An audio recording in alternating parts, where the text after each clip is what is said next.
قرآنی سفارش سے 2 اسکیل سے 12 اسکیل میں ترقی۔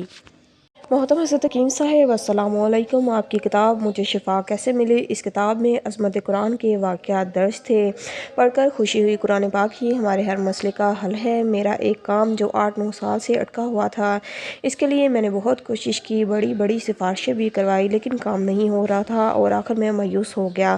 ہمارے محکمہ میں ایک افسر ٹرانسفر ہو کر یہاں آیا، ان کے پاس گیا۔ میں نے انہیں اپنا مسئلہ بیان کیا کہ میرا اسکیل 12 ہے، لیکن مجھے اسکیل 2 میں رکھا ہوا ہے، لہٰذا آپ مہربانی کریں مجھے 12 اسکیل کا لیٹر نکلوا دیں۔ افسر نے کہا آپ اپنے کاغذات مجھے دے دو، میں کچھ کرتا ہوں۔ کافی دن گزرنے کے بعد میں نے افسر کو کال کی اور کہا میرا کام کا کیا بنا، تو انہوں نے کہا آپ کا کام میرے بس سے باہر ہے، میں نہیں کر سکتا، آپ مجھ سے بھی اعلیٰ افسر کے پاس جائیں۔ میں یہ سن کر مایوس ہوا، لیکن میں نے وظیفہ کرنا نہ چھوڑا۔ مجھے یقین تھا کہ کچھ نہ کچھ ضرور ہوگا۔ اب میرے پاس اعلیٰ افسران سے کوئی تعلق یا سفارش کے لیے کوئی حوالہ نہیں تھا، مگر میرے پاس سب سے بڑی سفارش قرآن کریم تھی۔ سب سے بڑا افسر میرے گھر پر پڑھا قرآن تھا۔ میں نے قرآن پاک کی سورۃ قریش مسلسل پڑھنا شروع کر دی۔ گھر سے پڑھتا ہوا نکلا، راستے میں ایک دوست ملا، میں نے اس کو اپنی تمام پریشانی سے آگاہ کیا تو کہنے لگا میرا ایک دوست ہے اور وہ بھی افسر ہے، وہ کسی دوسرے محکمے میں ہے، اس کے پاس چلتے ہیں، شاید وہ کسی سے آپ کا کام کروا دے۔ اگلے روز ہم وہاں کے اس کے پاس پہنچ گئے۔ میں نے اس کو اپنا مسئلہ بتایا،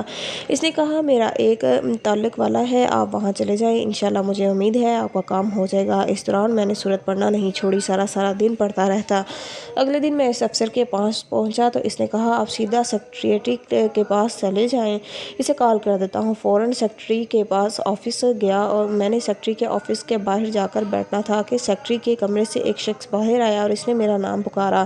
میں فوراً ایسے کھڑا ہو گیا کہ میرا نام ہے۔ وہ مجھے اندر سیکریٹری کے پاس لے گیا، اس نے اس کو تمام صورتحال سے آگاہ کیا۔ وہ میرے تمام کاغذات رکھ کر مجھے 2 دن کا ٹائم دے دیا۔ 2 دن بعد دوبارہ سیکریٹری کے آفس پہنچا تو اس نے مجھے لیٹر دے دیا جس میں لکھا ہوا تھا کہ آپ کو 12 اسکیل میں کر دیا گیا ہے۔ میں لیٹر لے کر اپنے آفس آیا، سب حیران تھے میں نے یہ کام کیسے کروا لیا۔ سب نے قرآنی سفارش کی ہی برکت تھی کہ میرا ناممکن کام ہو گیا۔ اس واقعے کے بعد میں آپ کی کا دیوانہ ہو گیا، ہر ماہ آپ کی رسالہ کا انتظار رہتا ہے اور ساتھ ساتھ آپ کی کتب کا بھی مشاہدہ مطالعہ کرتا رہتا ہوں، جس سے میرے مشاہدات تجربات میں اضافہ ہی ہوتا چلا جا رہا ہے۔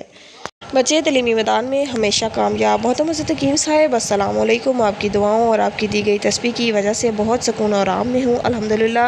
میرے بچے جو کبھی امتحانات میں فیل ہوا کرتا تھے، امتحانات میں پوزیشن لیتے ہیں، جب بھی پرچہ لکھنا شروع کرتے ہیں سب سے پہلے بسم اللہ الرحمن الرحیم کے بعد ربی یسر لی ولا تعسر واتمم بالخیر وبک نستعین پڑھ لیتے ہیں، جس سے پرچہ لکھنے میں آسانی ہوتی ہے اور سوالوں کے جواب بھی فوراً اسے ذہن میں آنا شروع ہو جاتے ہیں۔ پرچہ ختم کرنے کے بعد یا حسیبوں کی تسبیح کرتے ہیں۔ میرے ایک بیٹے نے میٹرک میں A گریڈ حاصل کیا اور باقی تینوں نے B گریڈ لیا۔ بڑے بیٹے نے سول انجینئر کا امتحان دیا، ماشاءاللہ سے اچھے نمبروں سے پاس ہوا ہے۔ ماں چاہتی تھی کہ میری بیٹیاں بھی بیٹوں کی طرح پڑھیں، تو جب ہم نے بیٹیوں کو پڑھانا شروع کیا تو خاندان والوں نے باتیں کرنا شروع کر دی، لیکن ہم نے کسی بھی بات کا نوٹس نہیں لیا۔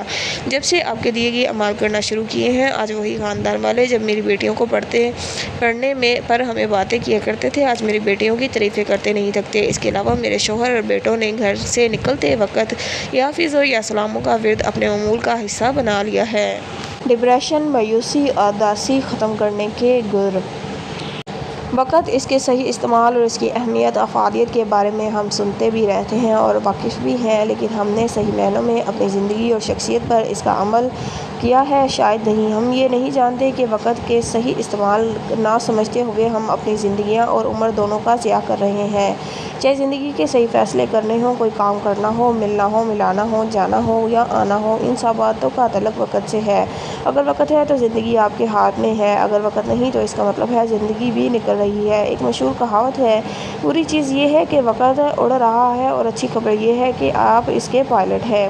حاضر دماغی آخر کیوں غائب ہو جاتی ہے؟ وقت جس کا نام گزر جاتا ہے سو وہ گزر جاتا ہے، لیکن گزرتے وقت کی رسی کو تھامے رکھنا اور اسے اپنے مطابق چلانا ہی زندگی کا اصل حسن ہے۔ وقت کے صحیح استعمال، اہمیت اور فوائد کے بارے میں آپ پڑھنے اور سنتے ہوں گے، لیکن کیا آپ جانتے ہیں کہ وقت کے صحیح استعمال نہ کرنے سے یعنی ٹائم مینج نہ کرنے سے شخصیت پر برے اثرات بھی مرتب ہوتے ہیں؟ ان میں سے ایک ہے حاضر دماغی کا فقدان۔ چاہے بچے ہوں، گھریلو خواتین ہوں، مرد حضرات ہوں، وقت سب کی ضرورت ہے۔ ان کے استعمال کی صلاحیت کسی کے پاس ہے۔ ٹائم مینجمنٹ ہمارے کاموں کو صحیح طرح انجام انجام دینے میں مدد دیتی ہے اور ہماری زندگیوں کو صحیح ٹریک پر بھی لے آتی ہے۔ جب تک ہم اپنے کاموں کو صحیح وقت پر انجام دینے کا پتہ نہیں سیکھیں گے تو ہماری زندگی بے ضابطگی کا شکار رہے گی اور یہی بے ضابطگی ہمیں مختلف شکلوں اور طریقوں سے الجھائے گی، جس سے نہ صرف ہم موجودہ کام بھی نہ کر پائیں گے بلکہ آئندہ آنے والا ٹائم بھی ہم سوچوں اور پریشانیوں میں گزاریں گے کہ کس طرح ٹائم مینج کیا جائے۔ بس یہی وجہ ہے کہ ہم سے مل جاتے ہیں تو ماحول میں خود کو ایڈجسٹ نہ کرتے ہوئے سوچوں میں گم ہو جاتے ہیں اور اس کے بعد یہ کام ہوتا ہے، پھر اس کے بعد وہ۔ انہی سوچوں میں ہمارا حاضر دماغی غائب ہو جاتی ہے، کیونکہ ایسے ہی وقت پر ہمیں بہت کچھ اپنے ذہن پر سوار کر لیتے ہیں اور یہی دماغی مصروفیت ہمیں حاضر دماغ نہیں رہنے دیتی۔ حاضر دماغی صحت کی علامت۔ حاضر دماغی کی ضرورت ہر کسی کو ہے، چاہے اس کا تعلق کسی بھی عمر اور کسی بھی شعبے سے کیوں نہ ہو۔ اس سے نہ صرف شخصیت میں اعتماد بحال ہوتا ہے بلکہ دوست احباب میں حاضر دماغی کے سبب مراسم بھی بہتر ہو جا سکتے ہیں۔ سائنسدانوں اور سائیکو تھراپسٹ نے حاضر دماغی کے صحت پر چند فوائد کو بیان کیا ہے جو کہ درج ذیل ہیں۔ ذہنی تھکان کو کم کرتا ہے، بیماری قلب کے لیے فائدہ مند ہے، فشار خون کی سطح کو کم کرتا ہے، کسی بھی قسم کی شدید درد کو کم کرتا ہے، نیند کی کمی کو بہتر کرتا ہے، تیزابیت کے لیے بھی فائدہ مند ہے، ڈپریشن کے لیے مفید، کھانے میں بے ضابطگی، شادی شدہ جھگڑوں میں کمی، بے چینی میں حاضر خواہ خاطر کمی کا شکایت کم ہوتی ہے۔ حاضر دماغی کے فقدان کی وجہ کیا ہے؟ حاضر دماغی کے فقدان کی بہت ساری وجوہات ہیں۔ ایک وجہ جلد بازی ہے۔ بعض اوقات ایک ہی وقت میں کئی کام ایک ساتھ کرنے کے چکر میں ہم فطرتاً جلد باز بن جاتے ہیں۔ فوراً کام کرنے کی یہ جستجو ہمیں کسی ایک کام پر مکمل توجہ دینے سے روک دیتی ہے اور یہی فوراً کا کام ہمیں بیک وقت دیگر چند معاملات میں الجھا دیتا ہے، جس سے ہم کسی کی بات کا جواب حاضر دماغی سے نہیں دے پاتے کیونکہ ہمارا ذہن کا جواب حاضر دماغی سے نہیں دے پا رہا ہوتا، کیونکہ ہمارا ذہن اس وقت کسی اور سوچ میں گم ہوتا ہے۔ اس کے علاوہ ایک اور جواب سب پر اثر انداز ہونے لگی ہے، وہ یہ ہے کہ جدید دور میں جہاں الیکٹرانک کا راج نے وقت کو مٹھی میں بھر لیا ہے، ہر شخص اس دنیا میں بس مگن ہو جاتا ہے، اس نے ذہن کو تیز ہوتا ہے لیکن کسی کی بات سننے کے لیے حاضر دماغی ختم سی ہو گئی ہے۔ صرف یہی نہیں، جلد بازی بھی جدید دور کا وہ تحفہ ہے جسے ہر شخص نے وصول کر لیا ہے اور اب ہم ہر جگہ ہر چیز میں صرف جلد بازی کرتے دکھائی دیتے ہیں۔ وقت کی قدر اور قیمت کا احساس ہم جیسے کھوتے جا رہے ہیں۔ ہمیں یہ کبھی احساس نہیں ہے کہ اس کے منفی اثرات ہماری شخصیت پر، ہمارے لوگوں سے تعلقات پر کس قدر اثر انداز ہو رہے ہیں۔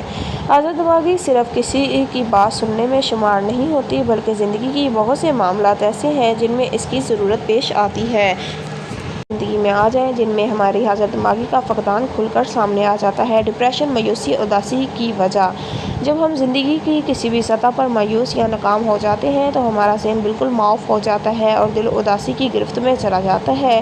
یہی ناکامی اور مایوسی ہماری ڈپریشن جیسے مسائل میں الجھا دیتی ہے۔ ذہنی الجھن کی ایک واضح حالت جان کر خود کو وقت کے رحم و کرم پر چھوڑ دیتے ہیں، لوگوں سے بات چیت، میل ملاپ سے چڑنے لگتے ہیں، ہمارا دماغ بہت سی پریشانیوں کا گڑھ بن جاتا ہے۔ زندگی میں بعض مرحلے ایسے بھی آتے ہیں کہ ہم خود کو بے چینی و اضطراب میں گھرا ہوا محسوس کرتے ہیں، جیسے ایگزام یا انٹرویو یا دیگر چند مواقع جن پر ہم بے حد ٹینشن میں آ جاتے ہیں۔ اس وقت اس بات کا جواب دینا تو دور کی بات ہے، ہم سمجھ بھی نہیں پا رہے ہوتے ہیں کہ آگے والا بندہ کیا کہہ رہا ہے۔ اس پر عمل کریں، حاضر دماغ ہو جائیں۔ حاضر دماغ بننے کے طریقے۔ ایک طریقہ یہ ہے کہ بولنا چاہیے۔ آپ اپنے گھر والوں سے بات کریں یا دوستوں سے یا کسی انجان انسان سے بات کرنا اہم ہے تاکہ آپ لوگوں سے کہنے اور بات چیت کو آگے بڑھانے کا ہنر آئے۔ خاموش رہنے سے ہم جو سوچ بھی رہے ہوتے ہیں وہ کہہ نہیں پاتے اور یہ چیز آپ کی شخصیت میں اعتماد کو کم کر دیتی ہے۔ یہ کبھی نہ سوچیں کہ آپ کے پاس کہنے کے لیے کچھ نہیں ہے، بس بات کرنا شروع کیجیے۔ خود کو تنہا محسوس نہ کیجیے بلکہ اپنے آپ کو وقت کو بہتر بنائیں اور اپنے آپ کو مصروف رکھنے کے لیے جدوجہد کریں۔ لوگوں سے ملیں، کھانے کی دعوت دیں، کتابیں پڑھیں، بچوں کے ساتھ کھیلیں، ان سے باتیں کریں اور ہم میں سے زیادہ ذہنی طور پر باتیں کرنے میں مضبوط ہوتے ہیں اور انہیں اپنی بات کہنے کا انداز بہت اچھا آتا ہے۔ جب آپ سے کوئی اپنا مسئلہ شیئر کرے تو بہت تحمل کے ساتھ اس کی پریشانی سنیں اور بہت طریقے سے سمجھانے کی کوشش کریں۔ جب آپ کسی کو ڈنر یا دوستوں کے ساتھ آؤٹنگ کرنے جائیں تو اپنے موبائل فون کو سائڈ پر رکھیں اور پوری طرح اپنے ٹائم کو انجوائے کریں۔